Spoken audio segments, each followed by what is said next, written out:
اے ندیم آج کے دور میں آدمی کا بھروسہ نہیں. اس کا ایک اور شعر سنا دیتا ہوں, شروع میں آپ خوش ہوں گے, آخر میں پھر پریشان ہو جائیں گے.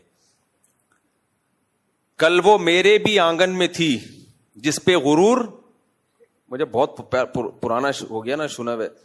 کل وہ میرے بھی آنگن میں تھی جس پہ غرور تجھ کو ہے, کچھ اس طرح کا شعر ہے. جس پہ کیا ہے شعر, کسی کو یاد ہے تو سناؤ. کل وہ میرے بھی آنگن میں تھی جس پہ تجھ کو غرور آج ہے. اب آپ پریشان خوش کہ یار پتہ نہیں کون تھی آنگن میں. کل وہ میرے بھی آنگن میں تھی جس پہ تجھ کو غرور آج ہے, کل وہ شاید تجھے چھوڑ دے, اس خوشی کا بھروسہ نہیں. یعنی جن خوشیوں پہ آج تو اترا رہا ہے, دولت, شہرت, مزے کی لائف, اس پہ اترا مت. کل وہ میرے آنگن میں تھی اور میں بھی ایسے ہی غرور کرتا تھا. آج ان خوشیوں نے مجھے چھوڑ دیا, کل تجھے بھی چھوڑ سکتی ہیں. تو اس خوشی کا کوئی بھروسہ نہیں ہے. دیکھو نا انڈیا میں جہاز تباہ ہو گیا, سارے خوش خوش جا رہے تھے, لندن جا رہے ہیں, انجوائے کریں گے لائف کو. وہ بیچارہ ایک شخص آیا, اپنی پوری فیملی کو, پریوار کو, خاندان کو لے کے جا رہے ہیں, سیلفیاں بنا رہے ہیں سب لوگ. دھڑام سے جہاز گرا, سب خوشیوں کو آگ لگ گئی. اور اس سے ہمیں کیا عبرت ملتی ہے؟ سب کچھ کس کے ہاتھ میں ہے بھائی؟ اللہ کے ہاتھ میں. اور دیکھو آپ نے موٹیویشنل اسپیکر سے سنا ہوگا کہ جو ٹائم پہ کام کرتے ہیں ہمیشہ کامیاب وہی ہوتے ہیں. سکسیسفل ہونے کی, کامیاب لوگوں کی جو 7 بڑی علامتیں ہیں نا, بہت بڑی بڑی 7 علامتیں گوروں نے لکھی ہیں کہ ان میں ایک یہ بھی ہے کہ یہ ٹائم کے پابند اور یہ سب چیزیں. وہ جو ایک لڑکی بچی ہے نا جہاز میں تباہ ہونے سے, وہ صرف اس لیے بچی ہے کہ ٹائم کی پابند نہیں تھی. وہ سمجھ رہے ہیں؟ انڈیا کا جو جہاز اڑا اور 3-4 منٹ کے بعد ہی وہ گر کے تباہ ہو گیا, اس میں ایک بندہ تو وہ تو اللہ نے بچا لیا, پیچھے سے دم سے نکل گیا, وہ اللہ اس کو زندگی دے. لیکن ایک لڑکی بچ گئی. کیوں بچی ہے؟ ٹائم پہ نہیں پہنچی تھی. تو کہاں گئی وہ ساری کامیابی اور سکسیسفل لائف کے بنیادی اصول کہ آپ ہر کام پرفیکٹ کریں, ٹائم پہ کریں, آپ کامیاب ہوں گے؟ نہ کچھ لوگ بغیر ٹائم کے کام کریں تو کامیاب ہو جاتے ہیں, ٹائم پہ کریں تو بیڑا غرق. تو وہ تو ٹائم پہ نہیں پہنچی, لیٹ ہونے کی عادت ہوگی لیٹ ہونے کی, ورنہ لگتا نہیں ہے کہ ایئرپورٹ بھی کوئی بندہ لیٹ ہو جائے. ایئرپورٹ کا تو پتا ہوتا ہے بھائی اتنے پہلے پہنچنا ہے. تو ٹائم پہ نہیں پہنچی اور اللہ کا فضل ہوا.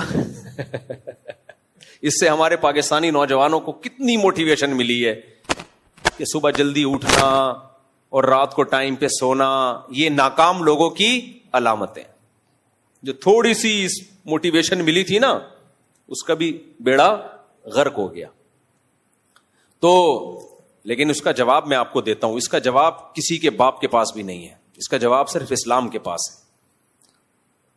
کسی کے پاس اس کا جواب نہیں ہے. بھائی آپ کوئی بھی آپ کو سمجھا رہا ہوں نا ٹائم پہ کی پابندی کریں تو آپ کامیاب ہوں گے, سکسیسفل لائف ہے, تو آپ بتاتے ہیں سر اس نے تو ٹائم کی پابندی کرتی تو آج جا چکی ہوتی. اس کی تو سارا ویژن کی ایسی کی تیسی, اس کو تو بچایا کس چیز نے؟ ٹائم کی پابند نہیں ہے. تو اس کا جواب اسلام نے دیا ہے. اسلام نے یہ دیا ہے کہ آپ کامیابی کے اسباب کے پابند ہیں. کامیابی کے جو اسباب ہیں ان کو اختیار کریں. اس پہ آپ کو وہ کامیابی ملے گی یا نہیں ملے گی, یہ آپ کے ہاتھ میں نہیں ہے. یہ کس کے ہاتھ میں ہے؟ اللہ کے. اللہ کی مرضی اس کامیابی میں ناکام کر دے, ناکامی میں کامیاب کر دے. یہ اللہ کا مسئلہ ہے, آپ کا نہیں ہے. آپ کامیابی کے اسباب اختیار کریں, پھر ناکام بھی ہو گئے تو اللہ کہتا ہے یہ دنیا کی ناکامی نہیں ہے, میں کامیاب کر دوں گا. اصل آخرت ہے, دنیا نہیں ہے.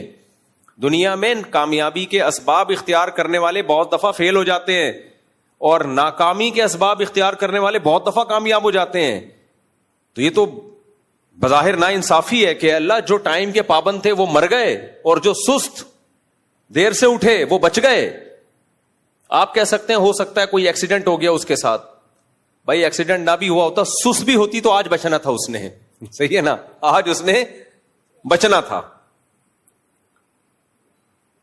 تو یہ اللہ پہ ایک اشکال ہوتا ہے نا کہ اللہ جو ٹائم کے پابند ہیں ان کا تو بیڑا غرق ہو گیا, اور جو ٹائم کے پابند نہیں ہیں, لیٹ پہنچ رہے ہیں, سست ہیں, وہ کامیاب ہو رہے ہیں. اس کا مطلب سست بننا چاہیے. تو اللہ جواب میں کیا کہے گا؟ غیر مسلم کے پاس تو کوئی جواب, وہ کہے گا لک تھی بھائی, ایک لک تھی, کیا کر سکتے ہیں. اللہ اس کا جواب دیتا ہے کہ تم جس چیز کو کامیابی سمجھ رہے ہو حقیقت میں وہ کامیابی ہے نہیں, اور تم جس چیز کو ناکامی سمجھ رہے ہو حقیقت میں وہ ناکامی ہے نہیں. اصل کامیابی آخرت کی ہے. جو چست لوگ ہوتے ہیں اور اپنی چستی کو صحیح سمت میں لے کے جا رہے ہوتے ہیں آخرت کے لیے, تو بے شک وہ دنیا میں ناکام ہو جائیں, آخرت میں کیا ہیں؟ کامیاب. اور جو سست لوگ ہوتے ہیں وہ دنیا میں کامیاب ہو بھی جائیں, آخرت میں کیا ہیں؟ ناکام. آخرت میں سست, جنت میں تھوڑی جائے گا, سست نہیں جائے گا جنت میں. دیکھو حدیث میں آتا ہے ایسے پیغمبر بھی دنیا میں آئے جنہوں نے دین کی دعوت کا کام شروع کیا, ایک شخص بھی ایمان نہیں لایا اور ان کو قتل کر دیا گیا. دنیاوی لحاظ سے وہ اپنے ویژن میں کامیاب ہوئے یا ناکام؟ بولو, دنیاوی لحاظ سے کیا ہوئے؟ وہ ناکام. بھائی ایک شخص تو لے آتا نا ایمان, ایک بھی نہیں لایا اور قتل کر دیا گیا. لیکن آخرت میں کیا ہے؟ کامیاب ہے بھائی. اور والسماء ذات البروج میں جو اللہ نے بیان کیا, سورہ بروج میں واقعہ, اس میں کیا تھا کہ ایک نوجوان تھا, ایک نوجوان, بادشاہ نے کہا جادوگر سے نا, بادشاہ لوگ اس کے جادوگر تھے جو لوگوں کو الو بناتا تھا, تو اس سے بادشاہوں کے منجن بھی بکتے ہیں. جیسے پھونکوں والی سرکار اپر لیول پہ تعلقات ہیں تو اوپر تک کھانچے چلتے ہیں ان کے. یہ چھوٹے موٹے لوگوں کا کام چھوٹی موٹی پھونکیں ہوتی ہے. اتنے بڑے پیمانے پر ہول سیل کے حساب سے اگر کوئی پھونک مار رہا ہے تو اس کا مطلب اونچی سطح پہ, چاہے وہ اسٹیبلشمنٹ ہو, چاہے وہ ہمارے سیاسی لیڈر ہوں, کہیں نہ کہیں اس کا کھانچا چل رہا ہے. ورنہ اتنی پھونک کہاں سے آ رہی ہے بھائی؟ تو یہ باقاعدہ اسٹیبلشمنٹ میں کچھ لوگ ہوتے ہیں, پوری نہیں, کچھ لوگ ہوتے ہیں جن سے ان کے رابطے ہوتے ہیں, اور پھر سیاسی لیڈروں میں کچھ لوگ ہوتے ہیں جن سے ان کے رابطے ہوتے ہیں, تو وہاں سے ان کو پائپ لائن ہوتی ہے, وہاں سے پھونک ان میں بھری جا رہی ہوتی ہے اور یہ آگے پارسل کر رہے ہوتے ہیں. تو اتنے اونچے پیمانے پر یہ ہوتا نہیں ہے اپر لیول میں اتنے تعلقات کے بغیر. چھوٹے موٹے عامل یہ ادھر ادھر چتونگڑے گھوم رہے ہوتے ہیں, ان کے کوئی تعلقات نہیں ہوتے. تو اب کیا ہے, اب جو بادشاہ تھا نا, اس نے کیا کیا, اس نے کہا کہ جادوگر کو بلایا, پھونکوں والی سرکار جو اس زمانے کی تھی, کیونکہ وہ بھی شعبدے دکھاتے ہیں نا. یہ بھی دیکھو ہڈی ٹوٹی ہوئی تھی, ہم نے جوڑ دی, لنگڑا تھا ایک دم سیدھا چلنا شروع ہو گیا. تو یہ سارے شعبدے ہوتے ہیں, جادوگروں کے پاس ہوتے ہیں شعبدے. تو بادشاہ نے جادوگر کو بلایا اور کہا کہ جادوگر نے کہا کہ دیکھو میں مرنے والا ہوں, تو آپ کوئی بندہ دے دو جس کو میں یہ جادو سکھا دوں. یہی شعبدے بازیاں. کوئی نوجوان دے دو, جوان خون ہو, تاکہ کچھ عرصہ چل تو سکے نا وہ, تو آپ کی کام آئے گا, یہ منجن دبا کے چلتا رہے گا آپ کا. تو ایک نوجوان کو بادشاہ نے دے دیا, کسی گھر غریب فیملی سے لیا ہوگا, بھائی اس بے روزگار ہے, اس کو سکھاؤ. یہ صحیح حدیث سے یہ مضمون ثابت ہے جو میں بیان کر رہا ہوں سورہ بروج کی تفسیر میں. تو اب ہوا کیا کہ جب وہ جو جادوگر تھا نا, جو نوجوان تھا, اس نے جادو سیکھنا شروع کیا اس زمانے کی پھونکوں والی سرکار سے کہ یار صرف یہ پھونک آپ کی کل مرنا بھی ہے نا, پھونک نکلے گی باہر ایک نہ ایک دن. کتنی بھی پھونکوں کے سلنڈر بھروا لو, موت کا فرشتہ آتا ہے تو اچھوں کی پھونک نکال دیتا ہے. تو اس سے پہلے کہ بادشاہ کی پھونک نکل جائے, کسی اور کو یہ پھونکوں والا فن سکھا دیا جائے. تو جادوگر بڈھا ہو گیا تھا, اس نے پھر اس نوجوان کو سکھانا شروع کیا. اب اللہ کی قدرت یہ کہ وہ بچہ جب اپنے گھر سے نکل کے آتا تو راستے میں ایک راہب, اس دور میں عیسائی مذہب برحق مذہب تھا, عیسائیت, اس میں راہب جو عیسائیوں میں بزرگ ہوا کرتے تھے, تو راستے میں ایک بزرگ تھے جو بابے ہر دور میں رہے ہیں. یہ ذہن میں رکھنا, جو کہتے ہیں نا بابوں کو نہیں مانتے, وہ اسلام ہی کو نہیں مانتے. ہاں, دو قسم کے بابے ہوتے ہیں, برے بابے اور ایک نیک بابے. تو بابوں سے تعلق کے بغیر دین نہیں آتا میرے بھائی. ہاں, بابا صحیح ہونا چاہیے, خود صحیح عقیدے پر ہو, لیکن یہ کہنا میرا کوئی بابا ہی نہیں ہے تو اس کا مطلب یہ گمراہ ہے. تو راستے میں ایک بابا تھا, راہب, اللہ والا. تو یہ نوجوان جب جادوگر کے پاس آتا تو آتے ہوئے بھی اس راہب سے ملتا ہوا آتا اور گھر جاتے ہوئے بھی راہب سے ملتا ہوا آتا. جب جادوگر کے پاس آتا تھوڑی دیر ہو جاتی, جادوگر پوچھتا دیر سے کیوں آئے ہو, تو یہ کچھ گول مول بات کر دیتا, گھر میں دیر ہو گئی. اور جب گھر دیر سے پہنچتا تو وہاں گول مول بات کر دیتا. گھر والوں کو نہیں بتا رہا تھا میں راہب کے پاس جا رہا ہوں, کیونکہ گھر والوں کو بتا دیتا گھر والوں نے پکڑ کے کوٹنا تھا. گھر والوں نے پھونکوں والی سرکار کے پاس بھیجا ہے اور آپ مفتی طارق مسعود صاحب کے پاس آ رہے ہو بیچ میں سرکار کے خلاف باتیں سننے کے لیے, تو گھر والوں کو غصہ آئے گا کہ نہیں آئے گا؟ خیر ہم تو بزرگ نہیں ہیں, وہ واقعی بزرگ تھا, یعنی کوشش کر رہے ہیں بزرگ بننے کی. تو اب وہ راہب کے پاس 2 دفعہ اور 1 دفعہ کس کے پاس؟ بولو, جادوگر کے پاس.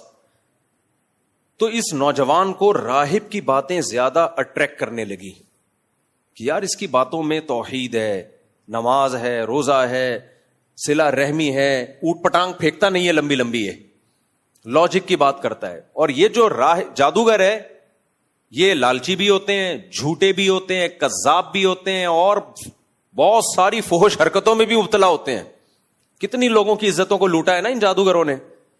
تو میں کیا بات کر رہا تھا, ہاں, تو وہ جو نوجوان تھا اس جادوگر کے پاس آتا اور جادوگر اس کو یہی پھونکوں والی سرکار بنانے کی کوشش کرتا. تو نوجوان کو اندازہ ہو گیا کہ یہ جھوٹا مکار, ٹھیک ہے میں یہ فن سیکھ لوں گا تو پیسہ تو کما لوں گا, بادشاہ کا قرب بھی مجھے مل جائے گا, لیکن صحیح بات کس کی ہے؟ راہب کی, جو اللہ والا ہے, نیک ہے, طہارت ہے, پاکیزگی ہے. تو عیسائی مذہب پر اس کا دل آ گیا کہ بھائی یہ ٹھیک ہے. تو اب آہستہ آہستہ کیا ہوا کہ وہ جو ہے اسلام قبول کیے, جو اس زمانے کا اسلام تو عیسائیت ہی تھی نا, عیسائیت قبول کی اس نے اور عبادت گزار بن گیا. اب جب عبادت گزار بنا تو اس کے ہاتھ پہ کرامتیں ظاہر ہونا شروع ہو گئی. یہاں جہلم کو بہت غصہ آئے گا کہ ایسا ہوا کیوں, لیکن یہ حدیث سے ثابت ہے, صحیح حدیث سے.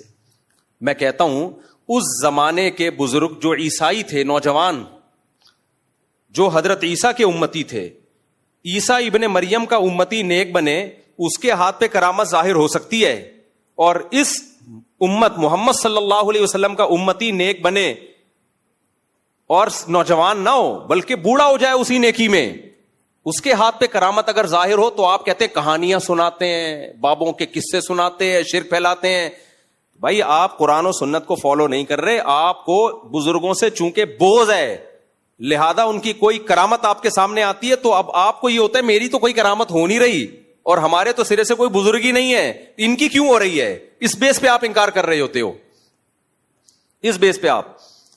ہاں اس میں ڈرامے بازی بھی ہوتی ہے, جھوٹ قصے بھی سنائے جاتے ہیں, لیکن سنانے والا اگر مستند ہے اور جس کے بارے میں سنایا جا رہا ہے اس کا نیک ہونا ثابت ہو جائے, پھر اس کرامت کا انکار کرنا یہ پیغمبر کی توہین ہے صلی اللہ علیہ وسلم کی. کیوں توہین ہے؟